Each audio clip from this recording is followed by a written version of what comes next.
Is there a doctor in the house?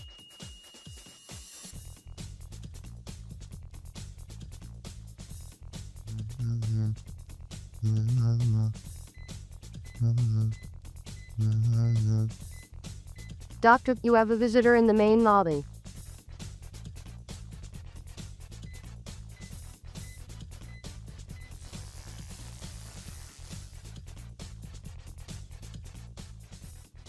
Hello, and welcome back to Talk to the Doc. Today's topic is all things cyber insurance. Yeah, that's right, cyber insurance. Cyber insurance is one of those things that I think most leaders never touch until the day that they really, really need it. And then suddenly they've got a lot of questions. But fortunately, we have a guest who can help us get up to speed on that. I'm your host, Steve the Dr. Meek, and the doctor is in. Our guest today is Justin Reinmuth, president of TechRug. Justin, tell us a little bit about yourself and welcome. Absolutely. No, Steve. Thanks for having me on this afternoon. My name is Justin Reinmuth. I'm the president of TechRug. It stands for Technology Risk Underwriting Group. We are actually a cover holder in Lloyd's of London. So without getting into the details, we're essentially an insurance company. So we've got an underwriting team, a team of risk managers. We work with about 3,000 cyber clients in all 50 states. So I guess we are all things cyber all day. Gotcha. I like it. Well, let's just go ahead and dive into it. Since you came in for a doctor's visit, let me get a little bit of background. So let me start off. Let me take your pulse. What's the in your mind? What number? What metric represents kind of the current state of the market or some interesting industry trend? Yeah. I think for me, the lack of companies that obtain cyber insurance, a report put out last year by Munich Re, which is the world's largest reinsurer, and 1% of the policies in the P&C property and casualty market were cyber policies. About 70% were here in the US and 20% were in the UK. That number is estimated to go up at double by 2030, so in a very short time. And, really, I think a lot of that, Steve, the bigger organizations, they kind of get why they need cyber, but, it's really the growth is going to be in those kind of in the SMB, small to medium size. So what does that small organization do if they don't have cyber insurance and they experience some sort of incident? Yeah. So, I mean, I think a lot of people that are, when they're smaller, I don't think that they know that they don't have it necessarily, or, there might be a little bit of, we call it an endorsement, but an add-on to their business insurance policy. Or if you're a great example, the doctor, if on their medical malpractice, there might be an option to purchase, even if it's $1 million, but it might be very narrow in terms of coverage. So I think really right now it's an education thing. So, people will always ask, why is it that I need cyber insurance? And what we tell them is, have your IT service provider, your internal IT shut down your stuff on Monday morning and then turn it back on and, in the afternoon, and you tell me how your day goes. And I think what you'll find is, if that does happen, you might want to leave, a bottle of Aleve or Excedrin there, because it's going to be a painful day when you can't access email, your management system. It's just not good. Yeah, I can see where that would definitely make for a tough day for everybody involved. Post COVID, I think everybody kind of got a little bit of a rude awakening about how important their technology is to them and to their organization. Yeah. And, I think, if people, for me, cyber insurance is kind of one piece of the risk management pie. The other one is having the proper security. I think the carriers now, you're going to find that they're doing a better job than they were 2 or 3 years ago at mandating that, clients do A, B, and C in terms of their security, or else they don't get a policy. And so I think if you're not willing to kind of up your cyber security game, you might not get the comprehensive policy you're looking for, or a policy at all. So it doesn't do anyone really good, but you've got to have, I guess the preventative approach, the proactive, I should say, which is, the proper security in place. And then if things go sideways, you have to have something that is reactive that will come to your aid, which would be an insurance policy. Yeah, definitely. I guess at a recent cybersecurity event that I was at, I heard someone make the assertion that cyber insurance has become the new compliance for most organizations. They don't have or PCI or some other compliance, but having to comply with that cyber insurance policy helps them get some of those basic elements of cybersecurity in place. Yeah, I mean, I think it's a good checklist. The carriers are going to do it. I mean, as you alluded to, there's, standards, whether it's ISO, COBE, CMMC if you're in the defense. But the carriers are going to have, their own set of standards, which are really centered around claims that they see. Now, I guess in the early days or our kind of our earlier policies, the form that we filled out for a policy seemed like it was just a few items. Now it's much larger. Is there a concern if you're applying for cyber insurance and you don't kind of have a detailed checklist? It's just a real short Q&A. Yeah, I mean, I think for me, the easier the onboarding process, you need to be cautious, because there could be stuff that live in exclusions where, they might not be asking about, encryption or something, but they put on the exclusion that, if a mobile device or a laptop or a computer is encrypted and something happens, then they're not going to pay the claim. So, again, most, people will go to a local insurance agent or agency. And, those local agents, they have to do a lot of things, right? They are doing landscaper policies and maybe bakery policies and manufacturer policies and health insurance. And so they're not going to take the time to read it.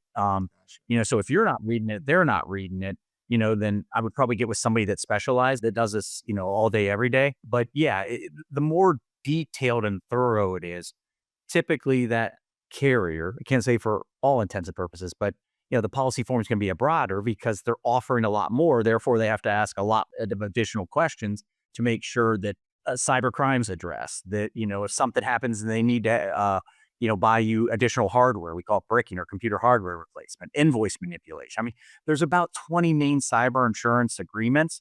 And again, I think most of the carriers that offer those comprehensive policies are going to ask a lot of questions. Now, as a general rule, if you're getting cyber insurance, are we talking 10 questions, 50 questions, 300 questions? About how many questions do you think would be? I actually had, and yeah, I'm glad you asked that because I couldn't have answered that this week, but somebody had asked me that question. I grabbed 4 and it was 20 to 30 questions. Okay, got it. Nice. That's where they were on the low side 20 and on the upside 30. So in that range. Okay. All right. And I think one of the other things that I would tell your client or, people listening is, get with somebody that knows these answers, because there could be a question. I mean, I know, Steve, you've got an IT background, but if a carrier says, do you have MFA? A client might be thinking, oh yeah, we've got it on email, but are they paying attention to maybe remote access or routers and switches? So you really need someone that has a true understanding of your cybersecurity environment to answer that question and say, yeah, we have it on email, but nowhere else. And, that way, because too many times, we hear clients are going through and they're just answering maybe either A, how the carrier wants them to answer, which isn't a good idea, or B, they think that they know their security posture, but yet they are, in the weeds in terms of the knowledge and understanding the security. And so they just, oh yeah, I think we have that. And they go ahead and answer it. And that can be, trouble because it could lead to a misrepresentation. Yeah, we don't fill out the forms for our clients, but a lot of times we meet with them and talk through some of those kinds of things. And I have seen that before. Instead of asking, where do you have MFA? It just asks, do you have MFA? And with like a small block to check yes or no. And so people don't think, oh, I can give them more information or an explanation of exactly where MFA is. They just, like you say, they just check the box. And another thing is, it's not a bad idea, is that that you believe these statements are true as of this date and this time, So again, you can't determine or you can't predict what's going to go on tomorrow, right? So just kind of giving them a snapshot of how that looks, at this moment in time. Gotcha. Awesome. Any other tips for the form, starting off with cyber insurance for someone who maybe hasn't had it before? Yeah, I don't think in terms of, filling out the forms, other than getting someone that, really knows the security posture of the organization looks like is important. Okay. Maybe if people are listening, ask your insurance agent or agency, do I have a cyber liability or cyber crime, and I should say cyber crime policy? Because it's not going to work if it's a little endorsement that you pay $50 a year that's an add-on to your business insurance. It's not going to be, A, it won't be comprehensive enough, and B, the limits are not going to be high enough. Gotcha. Now you've been doing this a long time. Things that you've seen change in the past couple of years that are maybe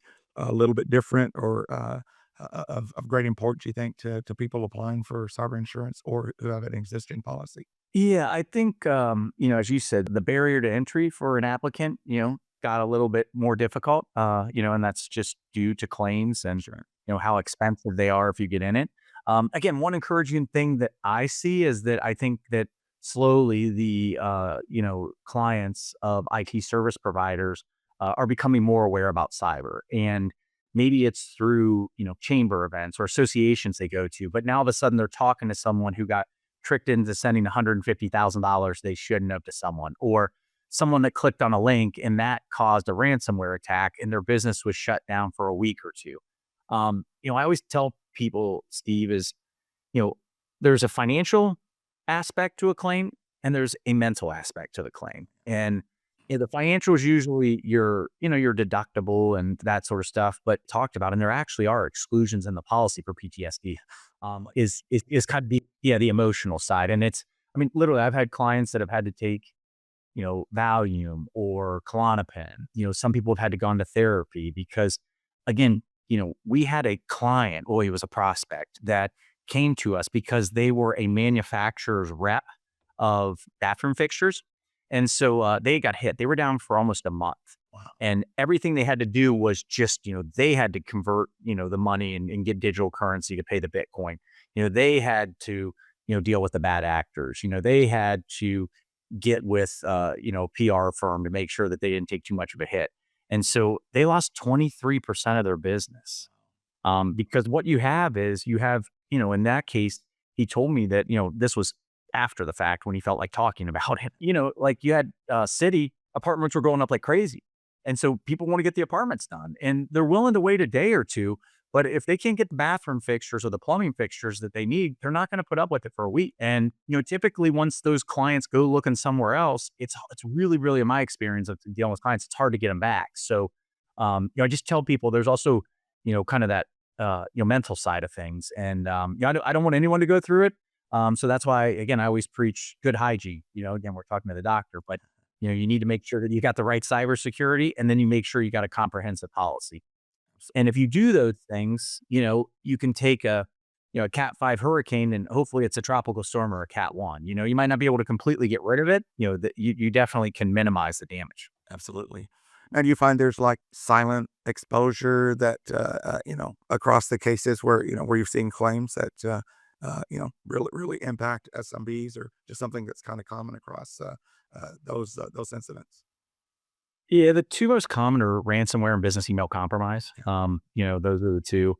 So obviously, some sort of cyber crime with the business email compromise, because emails get diverted, people end up paying stuff, invoices that they shouldn't have paid because they get the email of, hey, we changed our payment information. Here's our new routing account information. And so, that again would be more of an internal process, making sure that businesses, are verifying the means other than, so if you get a request via email, are you picking up the phone and, making sure that you call, hey, did you really send me this email? So, I think that really helps out on kind of the business email compromises.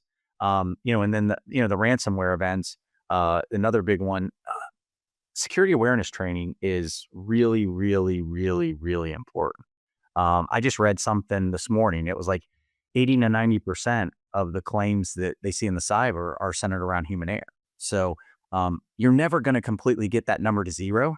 But, even if you can cut it in half, it's just really critical that not only A, people sign up for security awareness training, but B, that they actually do it, So I'm in the same boat. My staff, we have to look at the tricked emails. We have to watch videos, but it's 2 minutes or 3 minutes out of the day. And it's maybe once or twice a week, or maybe I think it is only once a week. So it's just not that heavy of a lift. And for, if you don't do it, what the potential consequences could be. Absolutely. I mean, it's, everyone that gets clicked on is like opening the front door, just virtually instead of physically. Well, let's go ahead and move on to heart rate.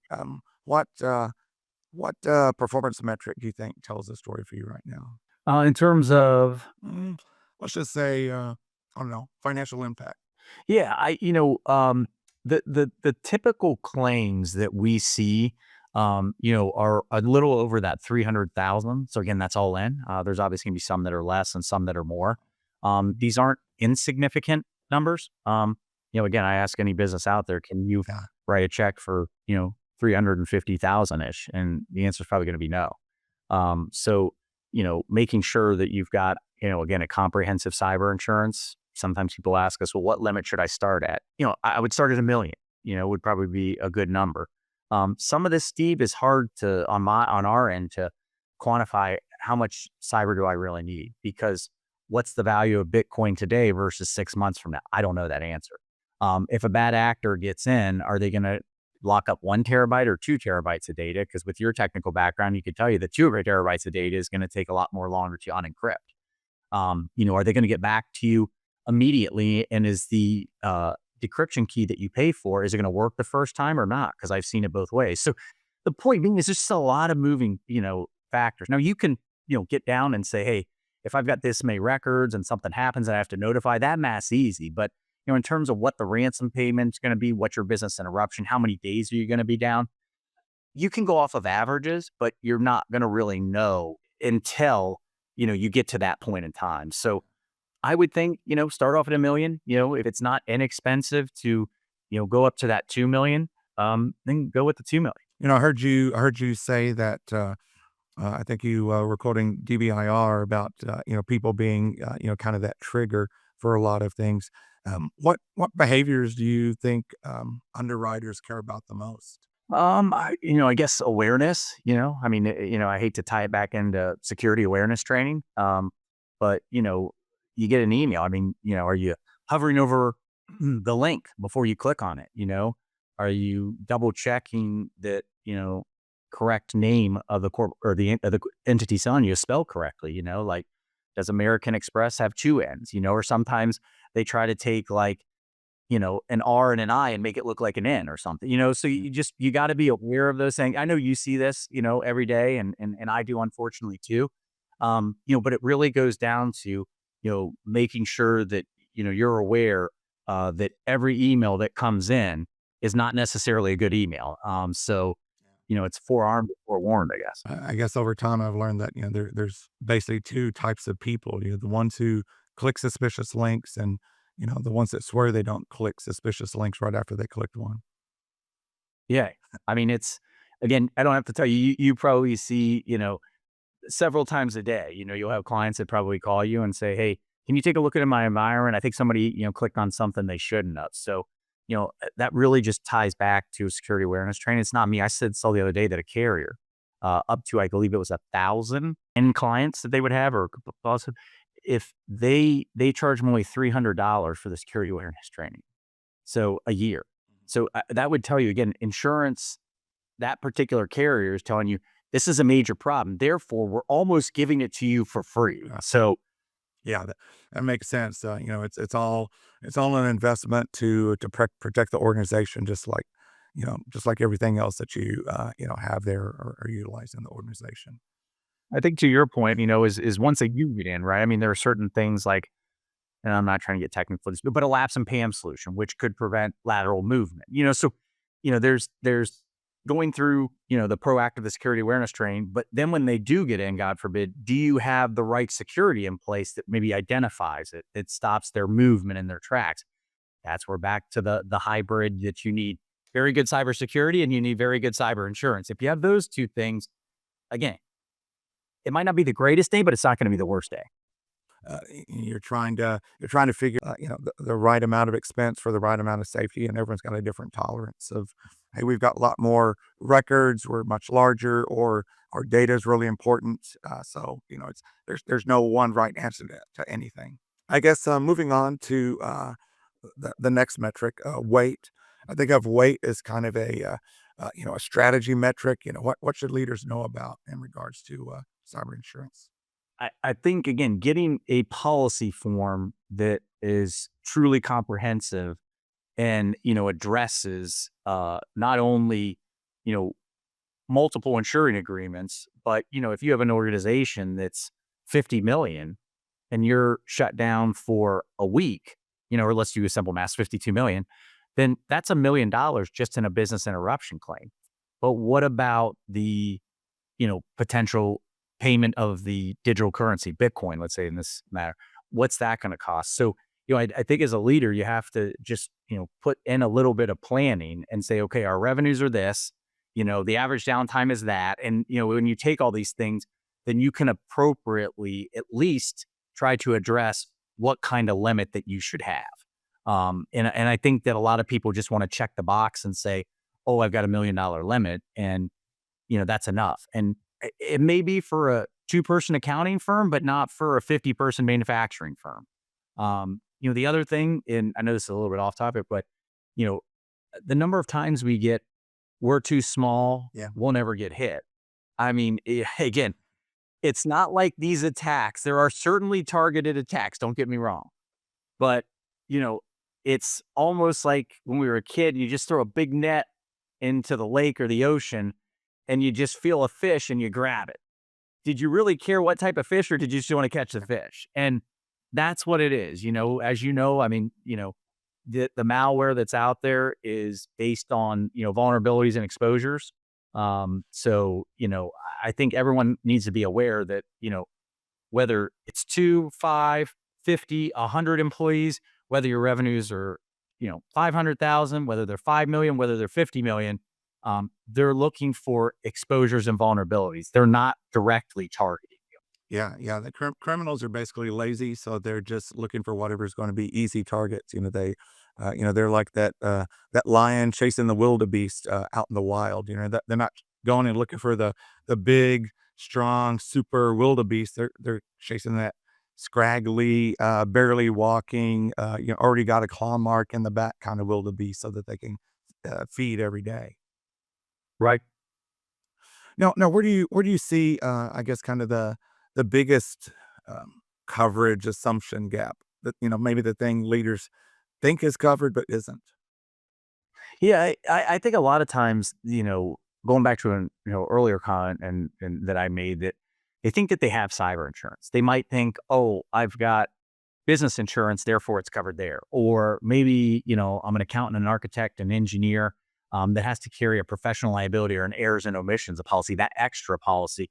Oh, it's got to be covered there. And, again, if you want to properly address the exposure and the risk out there, you need to look at a comprehensive cyber liability, cyber crime policy. That is going to require a renewal application each and every year. And if it's detailed, that's great, because again, the environment, as is changing, monthly.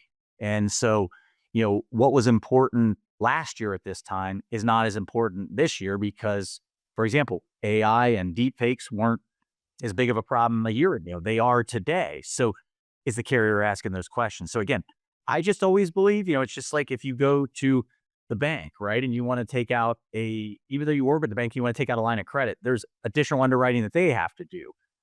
So, I always try to align insurance with, just because we've all probably had to take on a loan at some point in our life, is that to get that loan, you got to jump through some hoops, but that necessarily isn't a bad thing, So, that would be my advice there, is just, make sure that when you guys are going through, the application process and stuff, that it's thorough and that, you're sitting down with the right appropriate people and addressing this. Now, I assume that you've been through some claims with people and stuff. If you were trying to advise an organization of, things to maybe make their claim go smoother and more likely to pay cleanly, what are some of the top non-technical steps that you'd advise them to do or be aware of? Yeah. I think, in terms of, you know, a lot of stuff around the business email compromise, and that is, these are more operational questions and not technical, but, making sure that you just aren't, negligently wiring money to anyone in any, it's like, if something changes in the process or seems out of ordinary, take the extra minute or two to go through the extra step to confirm that that's actually the request that was sent or the person that was requesting that. Because I think if you get something that you think is unusual or it's urgent, those are usually signs that you need to do some more investigation. So I wouldn't take everything at face value. Gotcha. And I guess, as part of that, you mentioned before the, $1 million of coverage. Are there other kinds of things, other types of coverages or differences that, key things that people should look at when they're selecting their cyber insurance? Yeah. So again, there's 20-ish things that could go wrong, So, for example, we'll just take a ransomware attack. If someone gets hit, there's going to be probably some sort of ransom payment that needs to go out. During that time, you're going to also have business interruption, which is going to be important. Was your hardware damaged? We call that computer hardware replacement. If you're, sometimes it's not the size. You could be a highly valuable target and that you have a lot of influence in your community. Do you need to look at potential public relations so that your name isn't tarnished? I think that around ransomware, those are a couple big ones. Again, making sure that you have cyber crime. Most of these policies, not all, will have somewhere in between maybe 100 to 100 or $250,000 of cyber crime if you get tricked into sending someone money to someone you shouldn't have. If you need to go above that, you're typically going to have to look at a standalone crime policy. So a cyber liability policy, it addresses certain parts of crime, but it isn't a full comprehensive crime policy. So, if you want to get higher limits, I would suggest that, looking, maybe, taking a quote to save a little bit of money that doesn't have some of that $250,000 sublimit cyber crime, and if you can save a little money there and go out and purchase a policy that's a true crime policy, will offset the cost of that crime policy. So that's, one of the things is that, typically almost 99% of the time, if you take out $1 million policy, the cyber crime is not $1 million. It's supplement. It's something less than that. So, ransomware and business email compromise, those cyber crime events are the two most common that we see by far, not even close. Gotcha. Okay. And you mentioned business interruption. Are there like common misunderstandings or important things to know about business interruption insurance? So that's a great question, right? One of the things that I highlight to people all the time when they first go is that, if somehow it's requiring that, maybe your staff has to input data or do something, the insurance carrier puts, language in the policy that they will not pay for overtime. So I've heard and seen of instances where they just think the insurance policy is going to cut them a blank check for whatever.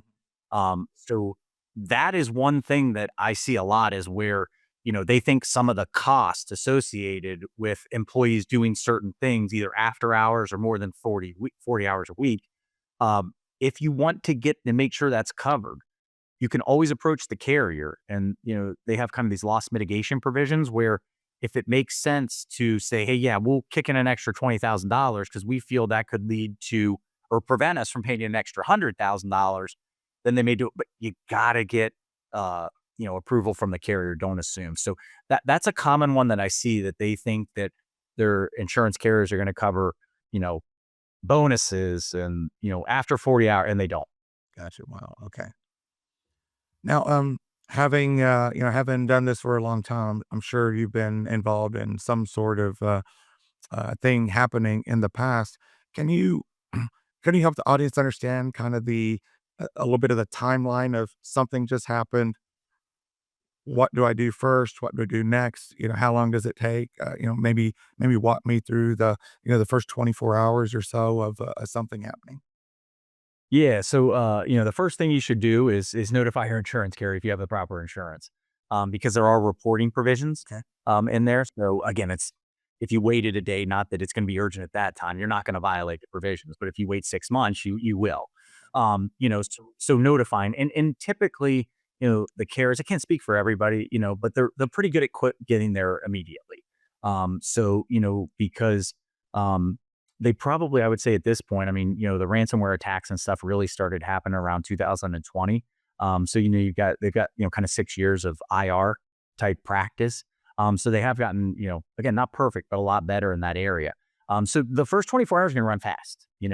I think what you have to be prepared is then after that, if they get you up and running and they paid the ransom, now there's going to be a long lull. Okay. So it really goes from, a sprint to a marathon. Because, some people want business interruption covered right away. Well, there's a process. They're going to have to get with your accountant and then they're going to have their accounting people on there and there's going to be ping pong back and forth. So, I think the first 24 hours, you're going to think, wow, the claim's going really fast. And then once you get up and running and operational and that sort of stuff, the other stuff that you might be looking to be compensated for replacing your hardware. We talked about the business interruption, staff payroll and stuff. That's going to take a little bit more time. So that's where if I hear a complaint, Steve, it's, wow, can't we get this thing over? And, the insurance carrier obviously has to cross every T and dot every I and make sure that they're sticking to, the provisions in the policy. So, there's just be prepared for some back and forth. And if you think it's going to be done in X amount of time, maybe double or triple that. You said that basically your accountant's getting with their accountant to kind of figure those things out. What kind of things are they looking at to calculate that? Yeah, I mean, on a business interruption, they might want 3 years of financials. So, if you were shut down for 2 weeks in February, what did that revenue look in 25 for the same time period in 24 and 23? So they're going to want to, look at just some of that stuff so that they can, accurately, pay out what is due to that client. So if you're up 10% this year and you can show them January numbers that you're up, then that will help with the argument of getting 10% more over last February and this February. So, and just they may see things in the report and say, hey, listen, we see this. We're not quite sure what you mean by, this, that, or the other. Can you expand or can you send us additional reports? Again, I kind of like tried to, relate it to closing on a loan. It's like sometimes when you think you're there and it's done, they ask for that one more piece of document. And, it's a little bit like that. And talking about, I think one thing I would like to tell you is for the most part, you always are going to get complaints about things, right? But for the most part, it works exactly how it should have, and I hear a ton more after a claim. Wow, I'm really glad we had this insurance, never thought this day would come, as opposed to, I want to drop my insurance because it didn't work real well. So, it is way, way, way more positive than it is now. Not even close. I think you'd mentioned failure to report a claim in a timely fashion might be a reason that a claim would go sideways. But are there other like mistakes that would slow things down, or things that would shrink payouts on a claim? Yeah. I think the two most common that people don't pay attention to is, again, the reporting provisions. And, as you're going through a renewal, is there something that just recently happened that you think you should let the carrier know? Like, wow, we clicked on a link and our computer acted weird for an hour. It shut down. Like those are the two things is that, or if you're running against the deadline of your renewal and you're aware of an incident, even if you have that 60 days, let's say, and you renew in 15 days, you're renewing into another policy and not letting the policy know that you had an event 15 days before you renew. So those are the two things that, again, you can turn in a notice of circumstance. It doesn't cost you any money, but you could just, type into the claims email is, hey, FYI, on this date at this time, this happened. We don't see it going any further, but we would like to let you know. They may respond and say, hey, we'll dock our file and that's all we needed. They may say, hey, can we hop on a quick 5 or 10-minute call? They might check back in another month, but at least you made that notification. So those two things are critical is, get it in as soon as possible. And if something's happening, you think you have time and you're running up against a renewal, turn it in under the old policy number, not the new policy number. So you don't flip over and violate, turning in that claim in the future. Gotcha. If it does.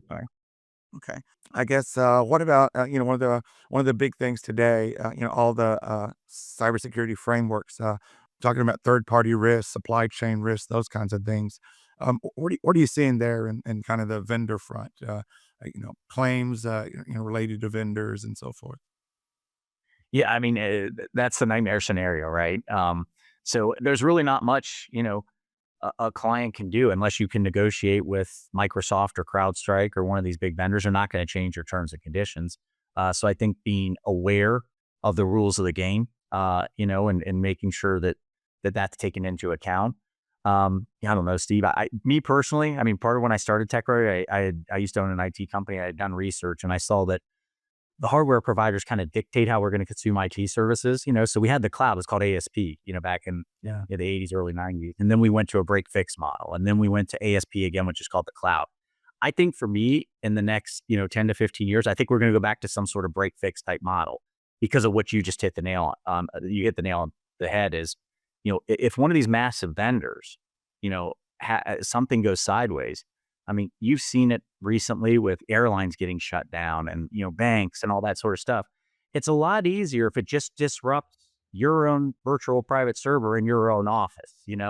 That's one thing. But, I think that, yeah, with the reliance on, as, these bigger vendors continue to consolidate and it's going more towards a monopoly. That, when you have vendors that are, working with 50 or 60 or 70% of the population because they just have market control and there aren't other options, that to me is the nightmare scenario. So, I don't know. Listen, I mean, you're in IT. I don't know how you get away from it. I just don't know how you do it. So I think that, there will be at some point, a massive vendor attack, and it will disrupt a lot of people. And then I think that we will go back. People will rethink this and say, you can't have all your eggs in one basket type thing. And so they'll start moving the eggs into different baskets. And I don't know what that'll look like, Steve, but if history is any indication of the future, we'll be back at some sort of break fix type model. Obviously there's, large players, in the cloud, hyperscalers, those kinds of things that are, mass, large providers. What about like the smaller software vendors, the ones that have their cloud environment, those kinds of things? Do you have like a simple vendor risk checklist of things that you recommend that organizations do just to kind of vet those vendors? Yeah, there is like a due diligence checklist. So again, you can ask for certain securities, like what data centers is a level 3, level 4, what kind of data center, and did you get a SOC 2 type 2, so there are definitely, you can do, what we call like vendor onboarding. And I think that's really, a great idea because it will at least confirm that the organizations are doing what they should be doing when they're that size and that important, so absolutely I would go through that. Yeah, we talk a lot in our organization with our clients about the shared risk responsibility model of things and secondhand smoke. You didn't light it, but you're still coughing. Something goes wrong. So being aware of those relationships and what they do and how they take care of themselves is really important. It's unfortunate. Like I said, there's no way around it. And so you just have to, prepare and, hope for the best and make sure that, you're trying to prevent, the worst thing from happening or mitigating that. But again, tying it back to insurance, I think that, if you have a vendor situation that goes wrong and, it's a disruption to you for a week and you're that $52 million company, at least you've got that $1 million to make you whole, even though you didn't do anything wrong, you need that safety net. Now, as a leader and executive, obviously you're renewing your cyber insurance once a year, but are there things you should be doing throughout the year, quarterly, monthly, daily, just to make sure that that your organization is ready? Yeah, I think, organizations, it's always wise for them to sit down with their IT service provider at least twice a year. Some people will do quarterly. And just, review the security stack. Maybe changes. And again, if you make a change, did you represent something on the application that was stronger and now it's weaker? Because the carrier's got to know. So, I would recommend, and, just like, again, we're in the healthcare, you go to the dentist at least twice a year, I would recommend sitting down with whether it's an IT service provider, your internal technical team, and go over, what do we have in place? Maybe what's changed over these 6 months that would require us looking into new solutions. Because even myself, we went through some stuff and actually tonight I've got to turn my computer off at 5:30. I'm sorry, I got to leave it on at 5:30, but I got to stop working because, they have to implement some additional security. So, I live by that. I do. I go in every January and every July. I sit down and we go over everything, and I want to review it. So, as an organization, I think that's wise. And if there are changes, make sure that you let the cyber insurance carrier know whether it's good or bad. Are there other quarterly questions you should ask or things you should do? I don't think. I mean, maybe it wouldn't be a bad idea is to look at the application and see what you represented and make sure that you're staying true to that. But outside of that, if there aren't any really changes, then if you go to turn in a claim, the insurance carrier, there's no gotcha. So the only way you'd run into problem is if again you're representing that you're doing A and you're really doing B, or you're not doing anything at all, or decrease, the level of security and make it worse instead of better. Those would be the things that, I think it's, whether you just sit down and do it, every 4 months or twice a year, or 3 months, I should say, or twice a year. Those are good things. I do it. What do you think? What do you think we can expect in the next couple of years? Are there things going on, trends happening, initiatives, challenges? What's coming up that we need to be aware of? Yeah, I think that the cyber market's still in its infancy phase, stages, I should say. And so, I expect that what we're paying today, in terms of premiums, it'll go up, because I think, as we enter a world into AI, we don't know what that looks like in terms of claims because we've never been there, and so insurance is big on, the law of large numbers, getting their arms around a ton of data and then analyzing that data and seeing how they can underwrite the most effective. So I think as, AI and some of the exposures that come with that, my guess is you'll see cyber claims go up. And so I think, again, when you have claims going up and you're paying out more than you're taking in, I don't know a business that can operate like that. So it just forces you to either get out of the industry, it forces you to raise premium, it forces you to step up your underwriting games. So, I think a lot of those things are going to come true in the coming years. And that's okay. Again, I'm sure if you looked at, we're on the doctor thing, is a doctor's medical malpractice, the first 5 years, what they were paying is going to be different from what they were paying 20 years later. Now, I would imagine, after it being, and I don't know this is exact, but 100 years, they've kind of got their arms around what things can go wrong in terms of infections that could go wrong and things like that. So I would imagine that those rates, you'll have some years it might go up a little, some years it might go down, but it's going to be probably pretty steady. Claim frequency, or are we seeing still a growth in claims? Has that settled down at all? Or Yeah. Yeah. It continues to go up. So, I think the only way for that to kind of come down, in my opinion, what I see is that, the end user of an IT service provider needs to address the security a little bit more seriously. You know, I saw this with IT service providers when, when ransomware attack and attacking their RMM was introduced in 2020. And, where they are now in terms of security and operational maturity is way better than it was back then. And, I think as people continue to get hit, I think that either the insurance carriers are going to do it, and force them to, up their game. In other words, saying, if you aren't doing these 10 things, as you alluded to earlier, using insurance is kind of like a compliance check, then you aren't getting the policy. So, that's the one thing is I think that, over the next, 3 to 4 or 5 years, you're going to start seeing more organizations taking security more seriously. now, from your side of the fence, what are you looking for in an organization that you're working with? Obviously they're filling out a form for you, but are you looking for certain things on the form? Are you looking for certain things outside the form? Yeah, obviously we have, TechRev being their own insurance company, we have revenue ranges that we're comfortable. We have industries that we're comfortable. So, you could have two industries come and present themselves. I don't know. One could be a municipality and the other could be a bakery, and they're both doing the exact same thing in terms of security, but municipalities are higher targets, So, we're taking a look at industries, what limits do they want? What size is the organization? Those are all things that go into the underwriting. And then from aside from the size and those kinds of things, anything off form or questions that you ask maybe that aren't on the form that kind of help you guys come to a decision. I think, some of the ways that the business operates are important to us. And again, we brought up, making sure that if you get change requests for, banking information, that those are validated by another means other than what you came in.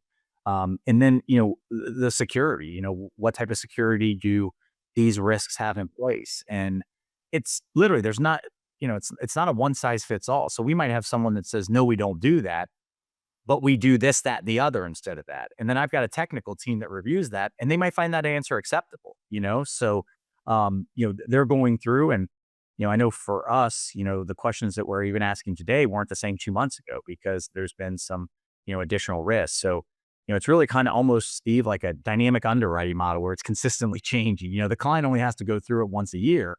But, we're going to make sure that, we're looking as they renew, are we keeping up to date with, the potential security events that could take place? And are we doing our job? And then the expectation is that the client, if we're pointing out that they take it all, they're asking this for a reason. It must be a huge problem, that they're addressing that from a proactive standpoint. Now, as far as the underwriting, are you guys looking at specific cybersecurity frameworks or just trends, or how are you deciding, what to put on, what to ask about on the application? I think it's a combo, right? I mean, you can't, if NIST or, CMMC has this long list, we can't go to our clients and say, hey, we need you to do these 189 things and get a pen test and go through we can't do that. So there are elements of the framework and that we want to incorporate. And then what we learn from claims, where are areas after a claim, we generally huddle and, what is it that we could do better here? So those two things is, yes, a mini version, let's call it, of a standard, and claims is really how we try to, underwrite a policy. Got it. Wow. Well, Justin, we kind of hit on a lot today. Uh, I, I I guess, I found that, I guess a lesson really only becomes wisdom, once it's kind of short enough to remember and sharp enough to kind of change behavior. So if our listeners walked away with one truth, one major theme from our conversation today, what would be your one big takeaway? Yeah, I don't know if it's one, but I'm gonna give you maybe my top three is that, check and make sure you have a comprehensive cyber policy, right? Don't rely on some sort of add-on, ask a question. Make sure that you have the right cybersecurity in place. I get it. I know security awareness training can be a pain. I know multi-factor requires an extra step. Make sure that you're doing that. And again, if you don't think cyber insurance is important, have Steve or whoever it is unplug your network, and I want to see for one day how well you work. And so those things, to me are important. And, that's what I would just probably leave the audience with is, think about those things. Yeah, that's smart. We for our clients that don't have a specific compliance, we tend to align to CIS, and within CIS, there's like 56 basic controls for what they consider level one cybersecurity hygiene. And so a lot of times we have to tell people that, I'm not making this up. I'm not trying to sell you more stuff. The list is this much. We've got about 15 of those. We're going to, it's my job to keep talking to you about these things, just as if you went to a physician or someone else. They've got to keep telling you to brush your teeth and do this and do this and do this, because those are the best practices. And I think sometimes it's hard for people to understand that there's not one magic bullet that takes care of all the cybersecurity issues, and cyber insurance is just another tool to kind of help out with that.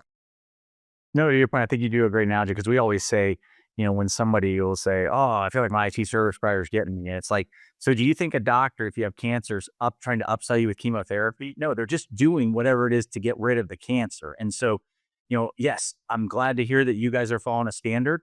And a lot of times your clients may not understand that when you go through your application renewal process, we may be asking you things to do with your clients, or you don't get your insurance. So, yeah, I mean, hopefully a majority of clients understand that the kind of like, hey, I want to get you and upsell you to get you to spend $1,000. No, I mean, like you said, there are multiple insurance security, or I'm sorry, it's cybersecurity standards that they can reference to verify that that's in place. And then, for somebody like yourself, if TechRug's asking you to do something, making sure that you're doing that with your clients, then we're requiring it of you. So yeah, I mean, I hope people would understand that the MSP is just doing their job. I think the kind of the executive to executive meetings, the fractional CIO meeting with with the organization quarterly, really helps with that. We're just an extension of what they do, and we don't benefit if they go out of business. We don't benefit if they have an incident. We don't benefit if some sort of issue happens and they're not able to work. So I think that now, having that regular rhythm helps them have a little bit more confidence that, oh, okay, that, it's just like visiting my doctor. It's just like going to my CPA. They're there to give me advice.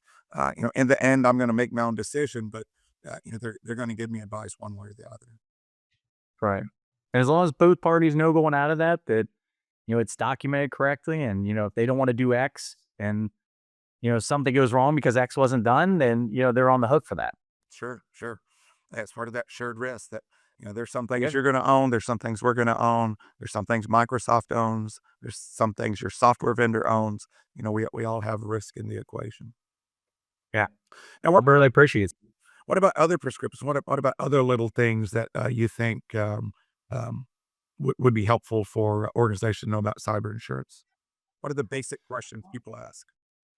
Yeah, I mean, for me, if you're going to go and you're going to obtain cyber insurance, like we talked about, is one, do I have cyber insurance? And then maybe the other is the person that's going to place that insurance.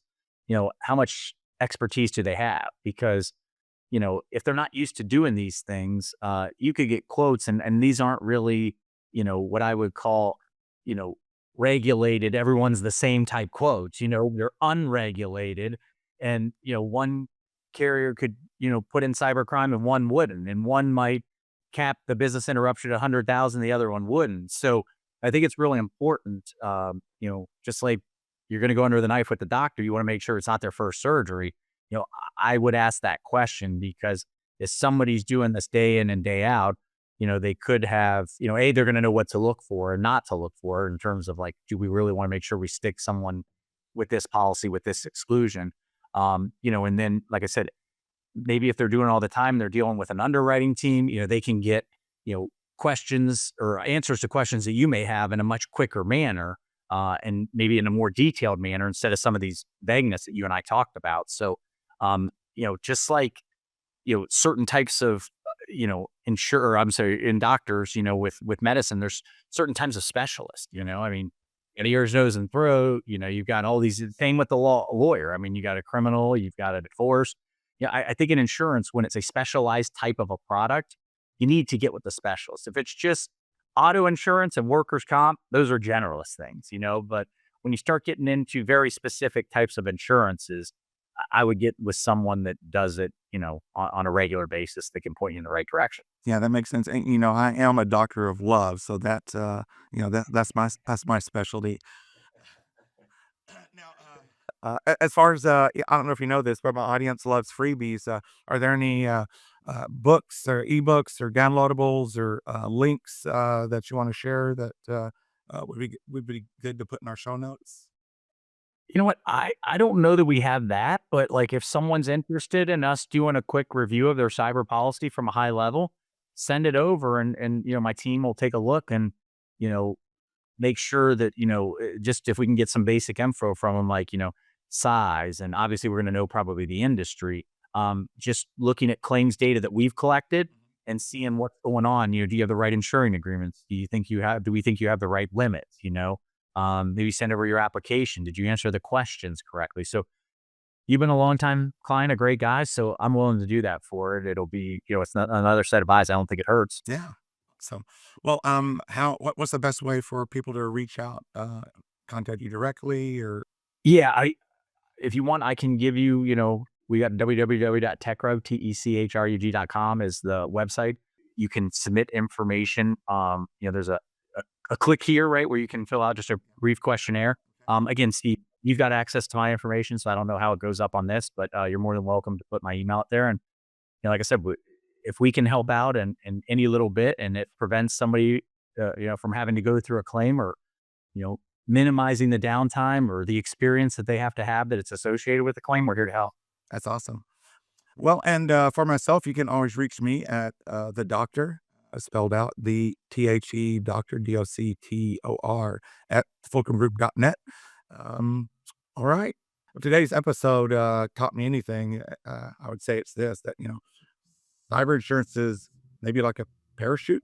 You don't really think much about it until you really need it. Oh, and that's a bad time to have to read the instructions. So take 5 minutes this week. Ask the uncomfortable questions. What does my policy look like? What's my coverage? All kinds of things like that. And just make sure that your coverage matches kind of the reality. So thanks again for listening in. like or subscribe at your favorite podcast platform. And until next time, the doctor is out. Thanks so much, Justin. Thank you. All right.